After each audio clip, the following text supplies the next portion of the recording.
السلام عليكم ورحمة الله وبركاته. وإن سلام دمانتين مقامك يا مقع يا مسبك كوفر دين دمانتين وإن سلامي و International Youth Day همبليو youth كودن وهمبليو ما شاء الله ما أنت نحن كفر حسنا هاي أنا جو سومالي diaspora support إن عنك قيب قاضناي International Youth Day oo lagu dhigayo Muqdisho soo dhawaada youth ka dhan waa idin hambalyeeyay waxaan rajaynayaa inaan maaragtay fikrado cusub keeno oo shaqo abuur ah iyo wadankii dhibaato badan ka jirto oo shaqo la'aan ah maadaama caqabado badan wadankii soo maray 35 sano that's the reason oo maaragtay shaqo la'aan ay u jirto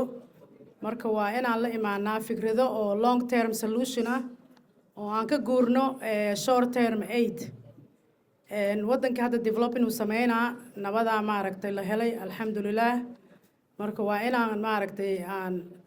projectyo iyo wacyigelin la bilaabaa oo wadankii inuu export import sameeyo oo laga maaragtay fikiro warshado iyo shaqo abuur iyo business plan oo maaragtay in lagu soo kordhiyo wadankii si dhalinyaradii ay u hesho shaqooyin wadankina ay wax soo saarkiisa wax ka qaataan